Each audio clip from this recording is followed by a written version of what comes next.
no livro de Atos dos Apóstolos, capítulo de número 27, a partir do verso de número 22. Atos dos Apóstolos, capítulo de número 27, versículo 22. Enquanto você procura, quero louvar a Deus pelo privilégio, pela oportunidade de estar aqui em nossa igreja. Quero agradecer ao nosso pastor Jerônimo Reis, pela oportunidade, toda a diretoria da igreja. Deus abençoe a todos vocês.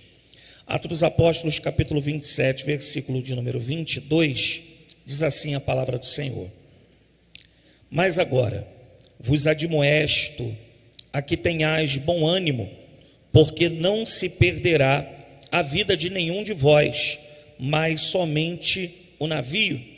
Porque esta mesma noite o anjo de Deus, de quem eu sou e a quem sirvo, esteve comigo, dizendo: Paulo, não temas, importa que sejas apresentado a César, e eis que Deus te deu todos quantos navegam contigo. Portanto, ó varões, tende bom ânimo, porque creio em Deus, que há de acontecer assim como a mim me foi dito. Quantos creem nessa noite que esta é a palavra de Deus? Tome seu assento, no nome do Senhor Jesus. Irmãos, o texto que nós acabamos de ler vai tratar sobre a história de um dos homens mais importantes do Novo Testamento. Como nós sabemos aqui, está sendo falado sobre a vida do apóstolo Paulo. Eu gostaria de começar falando que Paulo, ele foi um servo de Deus que a sua vida não foi norteada pelas suas escolhas depois que ele decidiu servir ao nosso Senhor Jesus. Paulo é alguém que vive uma vida não baseada, não pautada pela emoção, mas Paulo também não vive pela razão da vida, porque nós vamos ver em toda a história de vida do apóstolo Paulo, ele por si só decidir entrar em algumas cidades para pregoar a palavra de Deus, e em tais cidades o Espírito Santo disse a Paulo: Paulo, não entre nesta cidade. Como em alguns outros momentos nós vemos Paulo não querendo ir a alguns lugares, e a Bíblia é muito clara em dizer: e o Espírito Santo impeliu o apóstolo Paulo de ir a tais lugares. E aí, no decorrer do desenrolar da história, nós vamos perceber que nos lugares que Paulo não quis ir ou não queria ir, e o Espírito Santo o vocacionou, impelindo de estar ali, Deus tinha uma grande obra de realizar naquele lugar através da vida do apóstolo Paulo. Então, o apóstolo Paulo, ele é alguém que tem a sua vida pautada na dependência de Deus. E quando se trata do capítulo de número 27, haja vista que aqui no capítulo 27 se trata da última viagem missionária do apóstolo Paulo. Isso nós não precisamos ver através da teologia. Se você olhar na sua Bíblia, na parte dos mapas, lá tem a primeira, segunda, terceira e a quarta viagem de Paulo. O destino final do apóstolo Paulo é Roma. Paulo precisa chegar diante de César. Paulo pregou durante muitos anos e ganhou inúmeras almas para o Senhor Jesus. E agora Paulo será julgado aos olhares de César em Roma, e ali se findará durante um tempo vindouro a vida do apóstolo Paulo.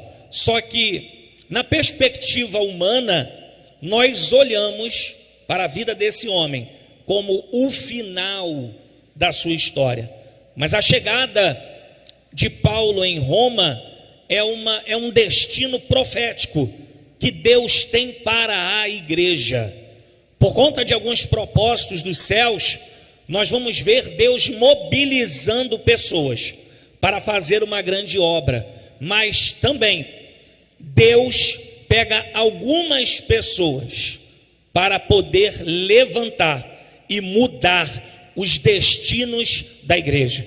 O que parecia o final da vida de Paulo vai se tornar o novo ciclo da igreja na terra. A chegada de Paulo em Roma vai trazer um destino diferente para a expansão da pregação e do crescimento da igreja do nosso Senhor Jesus. Eu gostaria de dizer aqui que a ida de Paulo para Roma é tão profética que há algumas referências que tratam acerca disso. Nós vamos ver no Novo Testamento um profeta que só aparece 2 vezes no Novo Testamento. Seu nome é Ágabo.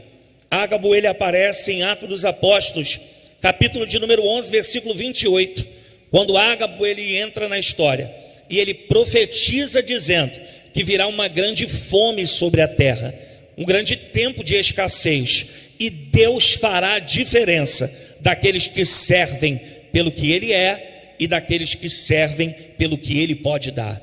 A segunda manifestação de Ágabo é justamente em Atos dos Apóstolos, capítulo de número 21, quando Paulo está em Cesareia, reunido na casa onde eles praticavam um culto ao Senhor.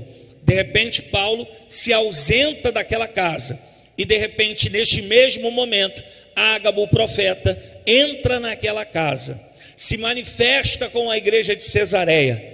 Ele olha na lateral da casa e vê um utensílio que os homens usavam na época, que nós conhecemos como cinta. Ele pega aquela cinta. A igreja começa a perceber que a ação de Ágabo não é uma ação normal. Ágabo, pegando aquela cinta, coloca debaixo dos seus pés, estica com as suas mãos e de repente abre a sua boca e diz: o homem dono desta cinta, assim como eu estico e faço isso com ela, ele também será tratado assim pelos homens de Jerusalém. A igreja de Cesareia, sabendo que era Paulo o dono daquela cinta, imediatamente quando Ágabo sai da cena e Paulo retorna para dentro do templo, os irmãos de Cesareia, que amavam o apóstolo Paulo, gostavam de ouvir os seus sermões, eles procuraram Paulo e disseram: Paulo, não vá para Jerusalém, porque eles vão destruir a vida de você.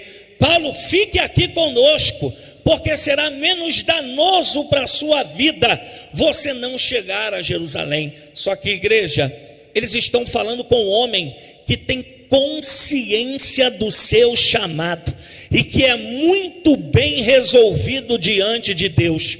Paulo não esperava que os irmãos em Cesareia viessem entender os propósitos que Deus havia profetizado sobre a sua vida. Então Paulo levanta a sua voz e diz àquela igreja: olha, fiquem tranquilos, porque eu não só estou disposto a chegar em Jerusalém e sofrer pelo evangelho do Cristo que me salvou, mas eu também estou disposto a entregar completamente a minha vida para a glória do Deus Todo-Poderoso. Oh, louvado seja o nome do Senhor. Uma outra coisa muito importante é que antes de Roma existiam algumas etapas. A primeira etapa é Jerusalém. Prova é que em Paulo em Corinto, na cidade de Corinto, Atos capítulo 18, versículo de número 9, Jesus aparece em visão ao apóstolo e diz a ele: e disse o Senhor em visão: Paulo, não temas, mas fala e não te cales, porque eu sou contigo, e ninguém lançará mão de ti para te fazer mal, pois tenho muito povo nesta terra.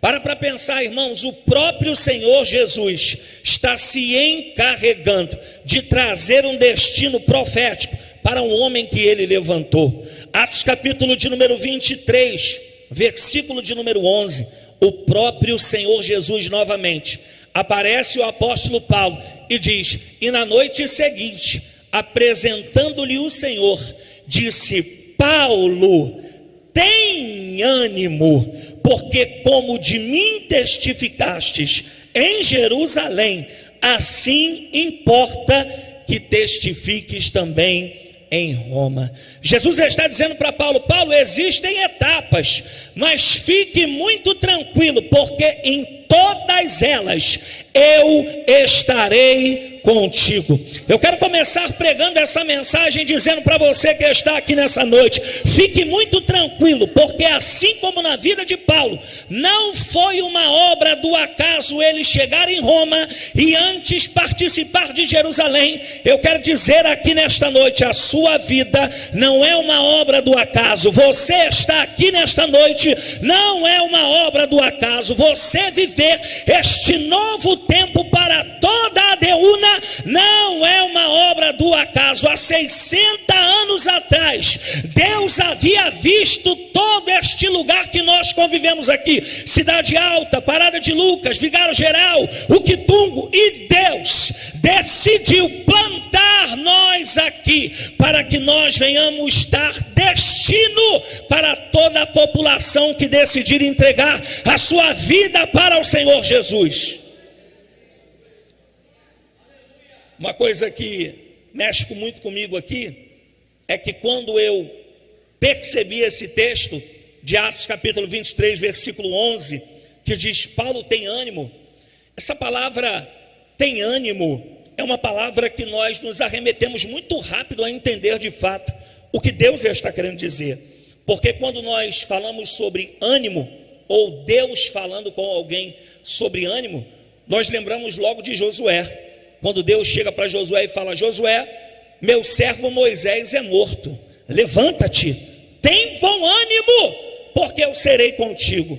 Essa palavra tem ânimo, tanto de Josué, quanto de Atos dos Apóstolos, capítulo de número 23, versículo de número 11, o ânimo aqui no grego é tarsel. Tarsel ou ânimo, pelo menos nestes dois textos, há três variações de entendimento que Jesus está querendo falar para Paulo. A primeira delas é: tenha coragem. Você vai precisar de coragem para viver esse desafio. Você vai precisar de coragem para poder passar pelas etapas que eu vou permitir. Paulo, tenha coragem, porque quando o cerco apertar, você precisa ter coragem. Só que tem um outro significado. Tem, além de coragem, confiança. Porque não adianta ter coragem para iniciar se não tiver fé para permanecer. Oh Deus! Entre aquilo que sai da boca de Deus e aquilo que se cumpre, existe o processo da permanência. E é por isso que Deus permite alguns testes na nossa vida, porque a coragem não é suficiente para vencer, não é suficiente para chegar, não é suficiente para desfrutar, mas a fé sim. Se você tiver fé, você e Deus é suficiente para que Ele salve toda a tua casa. Se você tiver fé, enquanto estamos aqui, Deus pode visitar esse filho rebelde, esse marido rebelde, esse parente rebelde que não está aqui, mas a sua fé faz Deus chegar lá. Será que tem alguém que concorda com isso aqui? Então, além de ter coragem e além de ter confiança, existe uma terceira variante dessa palavra ânimo, o tarsel, que significa ausência de medo. Ou seja, os testes, as provas, as lutas, quanto mais intensificadas são e nós guerreamos com coragem e com fé, nós vamos crescendo diante de Deus, que nós não temos mais medo do desafio que Deus coloca nas nossas mãos. Então comece a olhar para os testes da vida, comece a olhar para as provações que Deus permite como etapas de aumentar a sua coragem, desenvolver a sua confiança em Deus. Ou melhor, será que você não lembra antes das grandes provações, a sua intimidade com Deus, depois delas, foram se aprofundando mais ainda? Não é simplesmente uma coisinha muito simples que abala a sua fé. Por quê? Porque você tem gerado não só coragem, mas confiança e toda ausência de medo. Porque quando nós falamos sobre bom ânimo, seria impossível eu não ler João capítulo 16, versículo 33, as palavras do nosso Senhor Jesus. Tenho-vos dito isso, para que em mim tenhais paz. No mundo tereis aflições, mas tende bom ânimo, eu venci o mundo. Você só consegue ter paz em meio à provação. Você só consegue ter paz em meio às crises. Você só consegue ter paz em meio às retaliações, quando a sua paz é uma paz que está dada por Deus. É quando você tem dentro do seu coração um sentimento que não é conquistado nesta terra, mas são frutos do Espírito de Deus. Que Deus nesta noite te dê paz, que Deus nesta noite te dê segurança, que você se mantenha mais firme até Deus discernir tudo isso que você está passando. E aí o interessante é que o capítulo de número 27, o contexto dele é o 26, e trazendo ao entendimento da igreja naquilo que Deus está ou ministrou ao meu coração, o capítulo 26 é um capítulo em que nós sabemos que Paulo ele precisa ir para Roma. César já foi reivindicado pelo próprio Paulo esse julgamento. O interessante aqui é que Paulo está sobre a mão do rei Agripa, Atos dos Apóstolos, capítulo 26. Só que Agripa, igreja, não tem mais poder sobre Paulo. Agripa não pode aumentar a pena de Paulo, não pode diminuí-la. Agripa não pode manter Paulo ali preso naquela região, porque ele precisa enviar, ele precisa mandar o preso que solicitou um julgamento para Roma, para César. Haja vista também toda a fama de Paulo naquela época. Só que tem uma coisa, que se você ler o capítulo 26, você vai entender claramente. Existe uma desconfiança, existe uma dúvida do rei Agripa. Por quê? Esse homem, que foi tão grande entre os fariseus, largou tudo isso, abandonou todo esse apogeu, para viver um evangelho, que o seu Cristo que ele serve não está em carne. Os discípulos que seguem ele não podem tirar das nossas mãos. Como esse homem não quebra em meio ao sistema que está pressionando ele? Então Agripa começa a conversar com Paulo, e a primeira coisa que Paulo faz é falar sobre o que Deus fez na vida dele. Porque coisa boa é quando nós falamos dele, do que ele fez sobre nós. E aí no capítulo de número 26, a partir do verso 10, Paulo vai trazer à memória o capítulo 9, que ele teve o caminho de Damasco, a iniciação da sua conversão. Então preste muita atenção, Paulo ele só fala no 26 o que ele viveu no 9. Se ele não vive no 9, não é aprovado por Deus, não tem capítulo 26, não tem testemunho para Agripa ouvir. E o que nós podemos aprender com isso? Viva as etapas hoje que Deus está permitindo sobre a tua vida, porque depois que você passar aprovado por elas, Deus escreverá novas histórias de testemunhos grandiosos da parte de Deus sobre você. E aí Paulo começa a dizer: olha, Agripa, a situação é o seguinte, eu era um homem muito ruim, e um dia eu tentando perseguir a igreja e cerrar os irmãos, os crentes, eu encontrei com Jesus a caminho de Damasco. Mas uma coisa que mexe comigo é que quando Paulo ele tem esse contato com Jesus, Jesus diz assim para Paulo: Saulo, Saulo, por que tu me persegues? Irmãos, aqui é o primeiro contato de Paulo com Jesus, ainda Saulo. Só que Jesus está falando que ele já vem perseguindo. Então a fala de Jesus para Paulo, que ainda é Saulo, não é pelo que ele fez, mas é pelo que ele tem feito. Ele tem perseguido a igreja. E parece que a igreja não pode fazer nada. Mas de repente, Saulo, a caminho de Damasco novamente para destruir a igreja, ele se deparou não com nenhum discípulo, mas com o próprio dono da igreja. Ele mesmo se encarregou de defender ela. Ele mesmo se encarregou de parar quem estava tentando parar a igreja. E o que nós podemos aprender com isso? Uma coisa muito simples, mas muito profunda na nossa vida. Não se permita sair da posição que você está em Deus para se autodefender. Deixe que Deus cuide das pessoas que se levantam contra você. Deixa que Deus trata daqueles que se levantam contra você. Deixa que Deus trata daqueles que falam de você. Não perca o foco. Continue pregando a Cristo, e o Deus que te chamou, Ele vai encontrar algumas ruas de Damasco e parar alguns malfeitores que tentam parar a igreja. E aí, quando eu entendi isso, eu percebi que seria impossível, tanto no sistema de Jerusalém quanto no sistema de Roma, quebrar o apóstolo Paulo.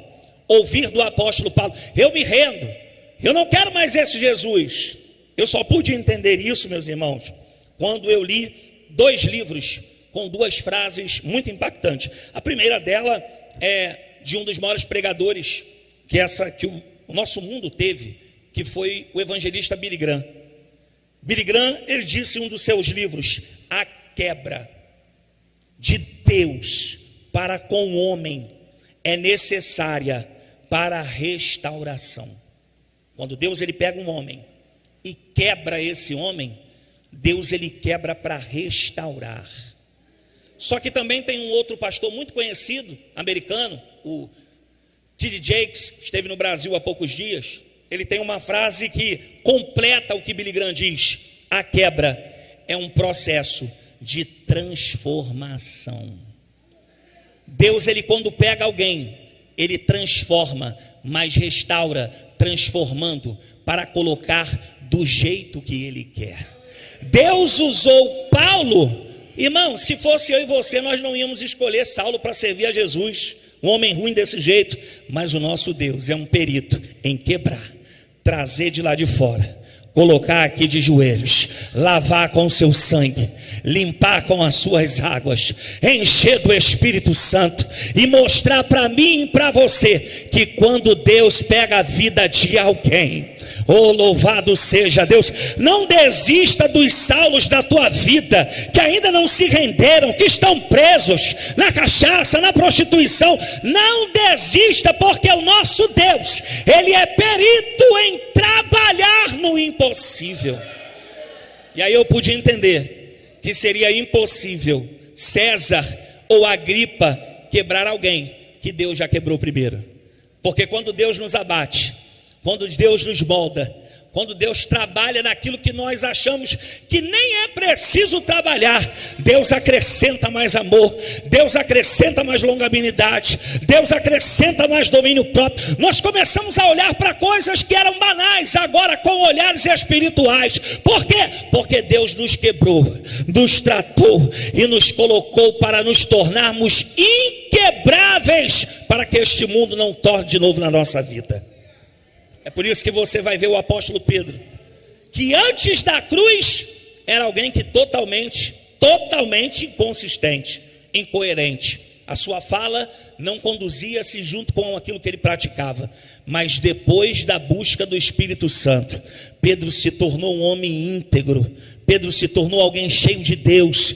Pedro se tornou imparável. Pedro nunca mais foi quebrado, porque Deus chegou e Deus quebrou primeiro. Será que eu tenho alguém aqui nessa noite que pode declarar: olha, Deus me levantou, mas já me quebrou, e o inimigo não tem mais poder de me tocar, o inimigo não tem mais poder de mexer comigo, porque Deus me fez ser tornado forte. Eu precisava dizer tudo isso porque o projeto de transformação da vida do apóstolo Paulo vai se tornar no capítulo 9, em que ele menciona no 26. É basicamente isso: ele fica cego temporariamente, e Jesus, que está cuidando de tudo nos bastidores, Jesus dá uma visão para 2 homens, e ele diz: Ananias, vai à rua chamada direita, procura na casa de Judas um homem chamado Saulo de Tarso. Ele está cego, mas está orando. Oh, meu Deus do céu. Ele está cego, mas está orando. Ou seja, há momentos da nossa vida que Deus não nos cega, mas embaça temporariamente para nos encontrar fazendo aquilo que nós devemos fazer. Então fique tranquilo, não é o diabo que está embaçando. Isso, esse desenrolar da história que você não está entendendo, esse processo, não é o diabo, é Deus trazendo você para perto, é Deus chamando você para o caminho da oração, é Deus buscando em você um caminho que é só daqui para lá, para Ele poder revelar a você. E aí, a Bíblia diz que o próprio Senhor Jesus, depois que deu a visão para Ananias, deu a visão para Saulo, que está cego, e diz: Saulo, vai vir um homem chamado Ananias, vai colocar a mão sobre a tua cabeça, você vai voltar a enxergar e vai ser cheio do Espírito Santo. Só que a Bíblia diz que Ananias, ser humano, né? Ele estava enxergando, mas não tinha visão. E aí ele diz assim: Senhor, eu acho que o senhor errou o Maps, o endereço está errado, verifica aí o CEP, porque eu tenho ouvido que esse é o que faz mal para muita gente. Cuidado, para você não fazer a sua justiça por pessoas que você não teve um tempo de mesa. Não se regule por aquilo que você ouve. Conheça a pessoa primeiro. Só que eu gosto das palavras de Jesus, porque Jesus não perdeu tempo. Jesus, ele não está falando com Ananias por um Paulo ou um Saulo do passado. Jesus diz para ele: vai, porque para mim é um vaso escolhido. Jesus, ele não se preocupa com o passado, ele só quer ver o teu presente e o teu futuro, mas você precisa estar no centro da vontade de Deus. O interessante é que Saulo, ele enxerga, começa a sua história, e aqui eu quero fazer um paralelo entre uma grande diferença que tem em enxergar e ter visão. Parece que é a mesma coisa, mas não é.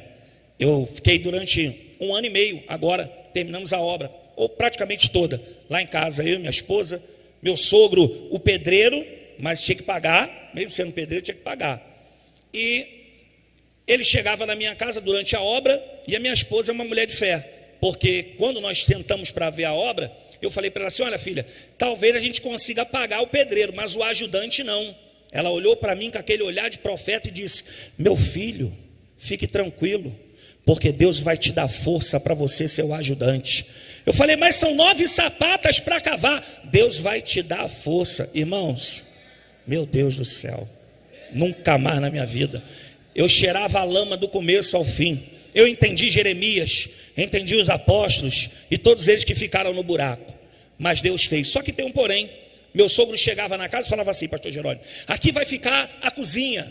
E aí minha esposa chegava do lado e falava assim, eu acho que eram os dois para me atribular, né? Ele falava: a cozinha vai ficar aqui. Aí ela falava: a geladeira vai ficar aqui. E estou eu de longe olhando, rapaz, que coisa linda, mas eu não entendia nada. Ali para mim era tijolo e cimento. Eu não conseguia enxergar a cozinha, eu não sabia onde ficava a geladeira. Isso é visão. Meu sogro tem uma visão de pedreiro que eu não tenho, eu só enxergo. E a minha esposa, a mulher que é sábia, que sabe onde fica tudo. E aí eu comecei a pensar, olha a diferença que é importante para a nossa vida.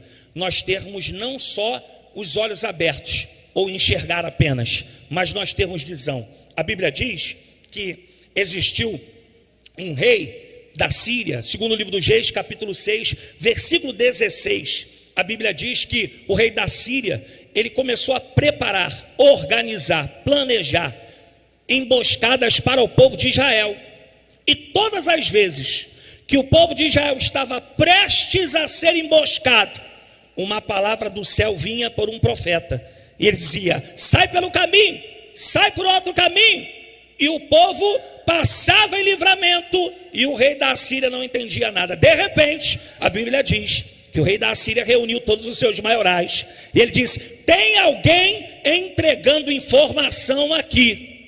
Penso eu que alguém levantou a mãozinha lá no meio do grupo com medo e disse: rei, não tem ninguém passando informação aqui, é porque lá em Dotã existe um profeta chamado Eliseu, que ele não só enxerga, mas que ele tem visão, e tudo aquilo que vocês planejam para fazer mal, Deus revela para ele, e ele dá livramento para o povo de Deus. A Bíblia diz que pela manhã O moço de Eliseu, Geazi, acorda e vê todo Israel, na cidade de Dotã, todo o exército da Síria, fazendo revista de casa em casa. Ele volta lá dentro do quarto. Eliseu, descobriram, você foi descoberto. Só que ele está falando com um homem que não só enxerga, mas que tem visão, que é muito consciente do que Deus o chamou. E aí Eliseu diz: fica tranquilo, rapaz, maior são os que estão conosco dos que os que estão lá fora, porque quem tem visão não tem medo,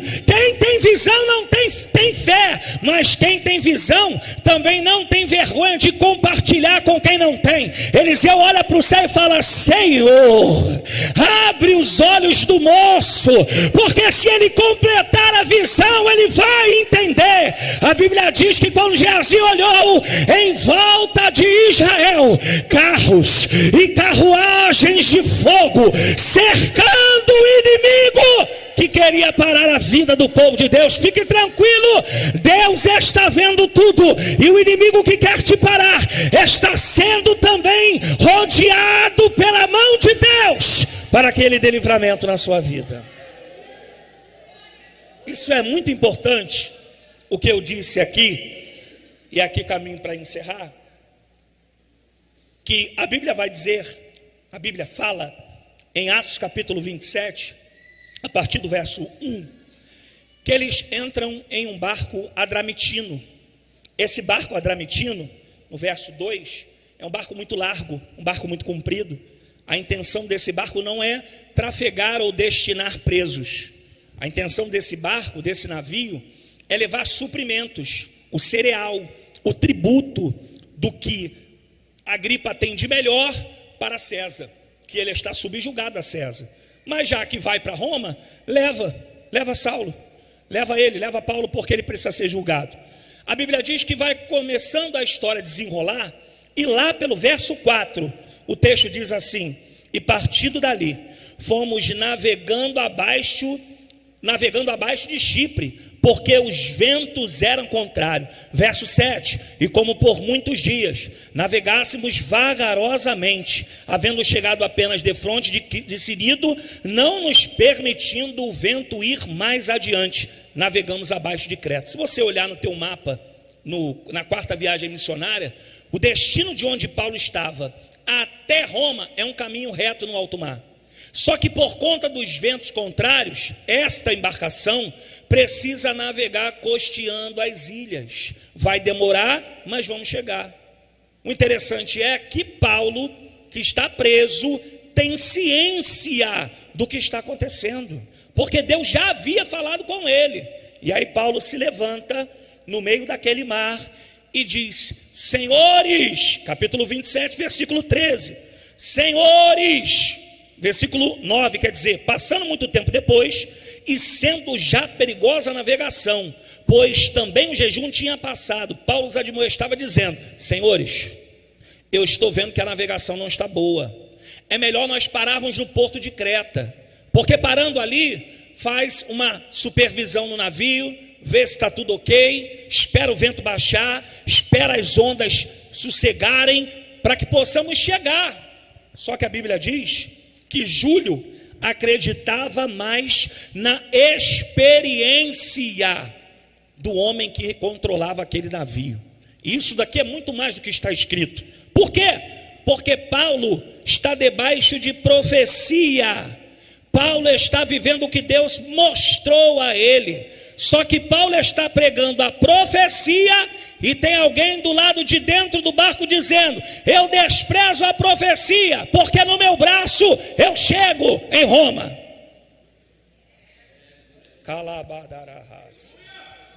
Eu preciso lembrar a vocês que aqui é o quarto naufrágio do apóstolo Paulo, ou seja, o homem já perdeu, não tem mais ausência de medo, porque a fé dele já está madura, já está acostumado a afundar, ao barco quebrar, e Deus fazer ele boiar para a glória do nome do Senhor. E aí o interessante é que o texto diz, no verso 13: e soprando o vento subrandamente, lhes pareceu, observe isso, lhes pareceu já terem o que desejavam. O vento veio e na mente deles pensaram: é esse vento aí que nos leva em Roma, é esse vento que cala a boca de Paulo, é esse vento que despreza a profecia que ele disse que é para parar. E aí a Bíblia diz que quando eles aumentam as velas e entram dentro desse vento, eles são aquecidos ou presos, pressionados por um vento chamado Euroaquilão. Euro, vento do sudeste, e Aquilão, vento do norte. Eles são comprimidos por esse vento, que se torna um furacão. Depois que você pesquisar, esse vento é parecido com aquele furacão chamado Katrina. Quem lembra dessa história? Do furacão Katrina? Mais ou menos isso. E aí tem um porém. Pareceu já terem o que desejavam. Esse é um grande problema, que nós precisamos ter cuidado. Aquilo que parece, mas não é. Você lembra quando quando Jessé entrou na casa de Davi para ungir o próximo rei? Quando Samuel entrou na casa de Jessé, a Bíblia diz que ele bateu de frente com Eliabe.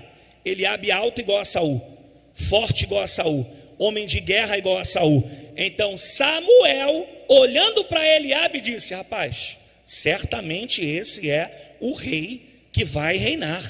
Só que aí vem uma voz de Deus e fala: Samuel, baixa a bola, você só está enxergando, você não tem visão, fica tranquilo, porque quem eu vou levantar não parece, mas é. Eliabe só parece, mas do lado de dentro não tem aquilo que é necessário. Você não lembra de Sansão? A Bíblia diz que o primeiro casamento de Sansão foi uma permissão de Deus com uma mulher dos filisteus, para que houvesse uma guerra entre os filisteus e Sansão. Tomaram a mulher de Sansão, e agora Deus deu oportunidade para Sansão casar e escolher a mulher que ele queria. Só que os seus pais disseram: não tem ninguém aqui na nossa terra? Não, eu quero lá dos filisteus, porque elas são mais inteligentes.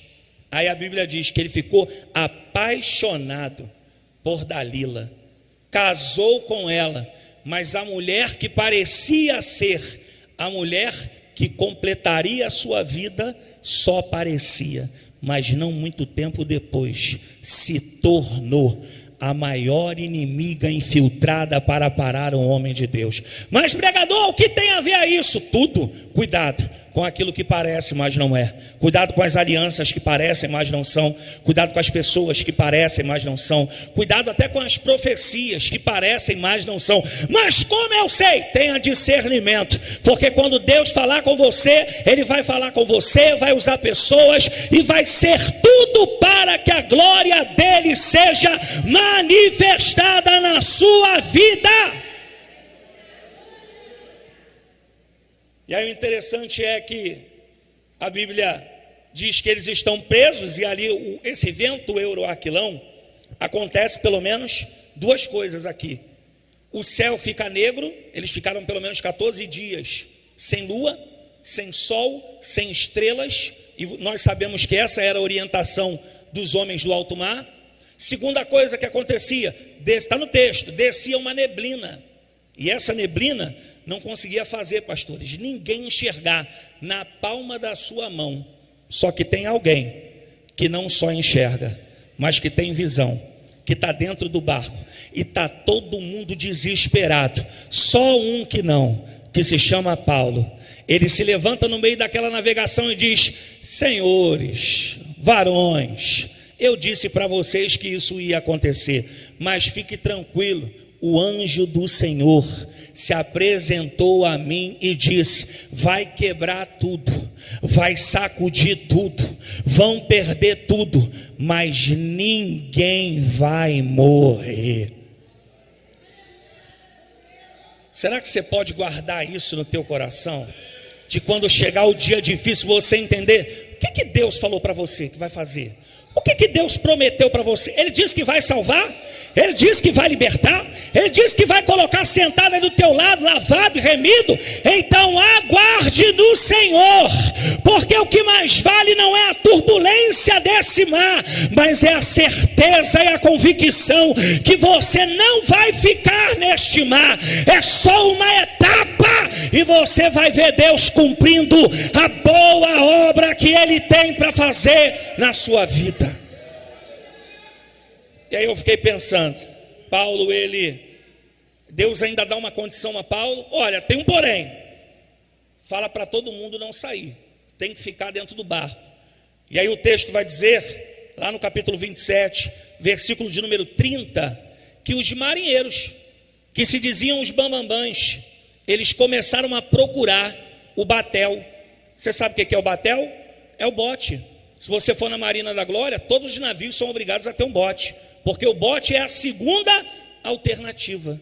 Então os marinheiros que estavam dentro do barco, do navio, estavam pensando: se der ruim e Deus não cumprir o que Paulo falou, eu entro dentro do bote e salvo a minha vida. Só que Deus, sabendo de tudo isso, Deus não pode trabalhar com segunda opção. Se Ele falou, Ele cumpre. Se Ele disse, Ele vai fazer. E aí Deus dá uma ordem para Paulo, e Paulo, que era preso, se torna o dono do navio, porque ele diz: atenção, corte o cabo do batel e deixa ele ir embora, porque Deus não precisa de segundo plano, Deus não precisa de facilitação. Se Ele prometeu, Ele vai cumprir.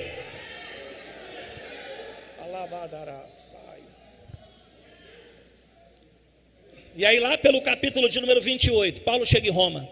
O que é? Entre o capítulo 27 e 28, você sabe que Paulo foi picado por uma víbora. Mas o que é uma víbora para um homem que já enfrentou 4 naufrágios? O que é o veneno de uma víbora para alguém que tem certeza que Deus chamou ele? Deus até permitiu a víbora picar, só não deixou o veneno fazer efeito. A Bíblia diz que quando Paulo chega em Roma, ele cumpre o ministério dele, ele não morre imediatamente. E aí eu fiquei pensando, Paulo produziu no final da sua vida muito mais do que em toda ela, porque Paulo produziu, pelo menos em Roma, 4 cartas endereçadas a igrejas. Se Paulo não chega em Roma, os nossos irmãos de Efésios não ouviriam Efésios capítulo 2, versículo 4. Mas Deus, que é riquíssimo em misericórdia, pelo seu muito amor com que nos amou, estando nós ainda mortos em nossas ofensas, nos vivificou juntamente com Cristo. Pela graça sois salvos. Se Paulo não chega em Roma, ele não escreveria aos nossos irmãos em Filipenses 4, versículo 11: não digo isto como por necessidade, como porque já aprendi a contentar-me com o que tenho, sei estar abatido, sei também ter abundância. Em toda maneira, em todas as coisas, estou instruído, tanto a ter fartura como a ter fome, tanto a ter abundância como a ter necessidade, porque posso todas as coisas naquele que me fortalece. Se Paulo não chega em Roma, os nossos irmãos na cidade de Colossos não ouviriam Colossenses capítulo 3, versículo 23: e tudo quanto fizerdes, fazei-o de todo o coração, como ao Senhor e não como aos homens, sabendo que recebereis do Senhor o galardão da herança, porque a Cristo o Senhor a servis. Se Paulo não chega em Roma, Paulo não escreveria uma das cartas, ainda que pequena, mas muito importante, que foi a carta que Paulo escreveu a Filemão, intercedendo pelo escravo Onésimo, que tinha abandonado a sua carreira, o seu serviço, e que Paulo, conversando, intercede a Filemão pelo seu escravo. E Paulo diz no capítulo 1, versículo 18: se ele te fez algum dano, se te deve alguma coisa, põe na minha conta. O homem está preso, vai morrer, mas está se importando com quem precisa ser restituído na casa do seu Senhor. Fica de pé em nome de Jesus. Oh, glórias a Deus. Quero orar pela sua vida. Esse é o Deus que nós servimos, o Deus que faz grandes coisas na nossa vida. Mas para que essas grandes coisas aconteçam na nossa vida, nós precisamos ter o nosso Senhor, o Senhor de Paulo, o Senhor Jesus, como único, suficiente, exclusivo e eterno Senhor e Salvador. É por isso que nós sempre explicamos que quando alguém, como nós já fizemos, aceita a Jesus como Senhor e Salvador, não é para que se cumpra o desejo dos homens, mas é para que se cumpra o que o próprio Senhor Jesus disse: aquele que me confessar diante dos homens, eu confessarei diante do meu Pai que está no céu. Nós não estamos falando de doutrina, nós estamos falando do plano de salvação de Deus para a sua vida. Nós estamos falando que nesse momento, se por acaso tem alguém aqui que nunca entregou a sua vida para Jesus e decidir nesta noite entregar a sua vida para Jesus, automaticamente no mundo espiritual Deus escreve o teu nome no livro da vida, de onde crentes que estão desde a sua juventude está, porque o nosso Deus é um Deus que pagou pela nossa vida com o sangue do seu Filho. Será que tem alguém aqui nessa noite que quer entregar a sua vida para Jesus, que quer reconhecer Jesus como Senhor e Salvador, que quer declarar: olha, chega, eu preciso desse Senhor na minha vida, eu preciso que Ele seja realmente o Filho que Deus enviou para morrer e ressuscitar, para que eu tenha salvação. E é muito simples, você vai sair do seu lugar, você vai vir aqui na frente, e o nosso pastor vai orar por você, mas você precisa tomar essa decisão, você precisa tomar essa iniciativa, porque se você fizer isso, Deus vai fazer abundantemente mais na sua vida, a partir da vida espiritual. Eu vou orar, mas antes eu queria saber, tem alguém aqui entre nós que deseja entregar a sua vida para Jesus? Se você conhece, seja canal de Deus para a vida dessa pessoa. Fala para ela, toma coragem, vai lá na frente, entrega a sua vida para Jesus. Seja canal de Deus para ela, para que ela realmente entenda o que Jesus quer fazer na sua vida. Se tem, sai do teu lugar, levanta a sua mão lá em cima, sai do teu lugar, vem aqui na frente, o nosso pastor vai orar pela sua vida. Enquanto eu estiver orando, até o final da bênção apostólica, você tem liberdade para destravar-se do seu lugar e tirar todo o impedimento que pode tentar parar de você mudar não só a sua vida, mas através da sua vida, toda a sua casa. Alguém que quer entregar a sua vida para Jesus? Eu vou insistir só mais uma vez. Tem alguém que deseja reconhecer Ele como Senhor e Salvador da sua vida? Se não tem, feche seus olhos. Eu quero orar pela sua vida, feche seus olhos. Senhor nosso Deus e Pai, aqui está a tua igreja, Senhor. Meu Pai, que o Senhor tenha edificado e levantado, Pai, há muitos e muitos anos. E eu peço a Ti, Deus, fortalece desde a orquestra, a nave da igreja, passando pelo coral, nos bancos da frente, de trás, no altar, na portaria, nas mediações da igreja. Cerca o Teu povo e libera sobre o Teu povo, Senhor, uma visão que não é feita nem pautada pela visão dos homens, mas uma visão espiritual, que o Senhor liberou a Paulo, que o Senhor liberou ao Teu Filho Jesus Cristo, porque a partir de hoje, Senhor, os Teus filhos irão enxergar algumas situações como o Senhor enxerga. E eu peço a Ti, Deus, que toda retaliação, que todo levante, que toda palavra de ordem contrária, que todo espírito das trevas seja desfeito e repreendido pelo poder do nome de Jesus. E eu agradeço a oportunidade. Amém. Meus amados, quem está alegre por tudo que Deus fez nesta noite, digamos amém. Que Deus abençoe a todos. É gostoso ouvir desde o início como Deus falou conosco, né? Através dos louvores, através da mensagem.